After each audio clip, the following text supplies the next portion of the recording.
Soyons fiers d'être ardéchoises et ardéchois. Alors aujourd'hui, comme vous le voyez, je suis devant le Sénat à Paris et je vais vous parler un petit peu de ce que je pense que devrait être le rôle du sénateur.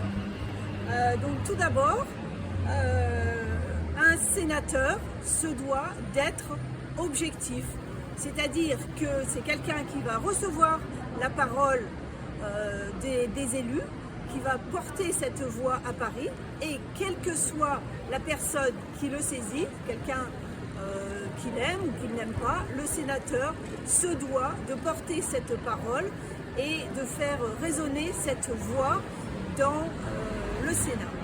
Ça, c'est déjà une chose qui est importante, c'est-à-dire qu'on n'est pas ici pour faire du copinage, on n'est pas ici dans l'émotionnel, on est ici dans un rôle qui doit être complètement objectif. Donc le sénateur se doit d'être objectif. Mais aussi, les grands électeurs se doivent d'être objectifs, parce que la personne qui va porter leur voix doit être compétente. Si on choisit une personne simplement par copinage, ce n'est pas forcément quelque chose qui va être particulièrement percutant quand cette personne sera au Sénat. Par conséquent, l'objectivité doit aussi exister du côté des grands électeurs.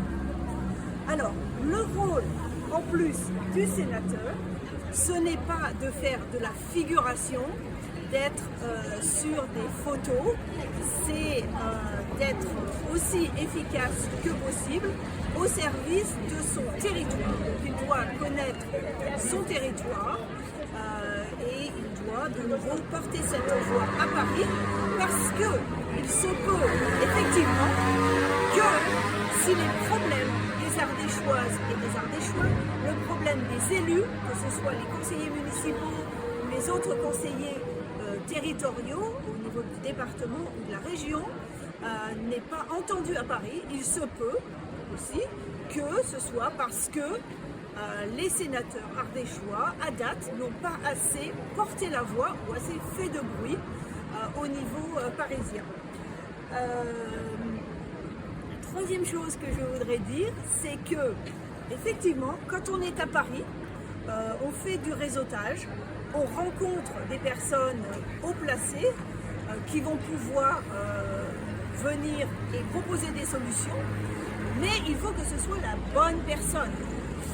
Donc le Premier ministre peut être intéressant, mais peut-être que la personne qui va être plus intéressante sera le ministre, la ministre ici de l'Agriculture, ou la ministre de la Transition écologique, ou le ministre de la Justice. En tout cas, il faut avoir le courage et les compétences pour choisir la bonne personne pour pouvoir effectivement solutionner le problème qui est porté et qui se trouve à exister donc, sur le territoire ardéchois.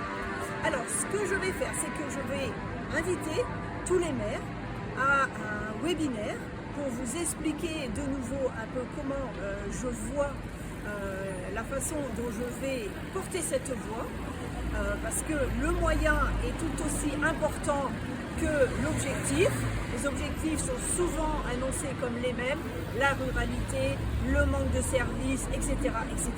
Ça fait des années qu'on parle de la ruralité, des manques de services, et il n'y a toujours pas grand-chose qui se passe au Sénat. Donc c'est une question aussi de moyens et de choisir une personne de manière objective et qu'elle soit aussi compétente pour pouvoir porter cette voix.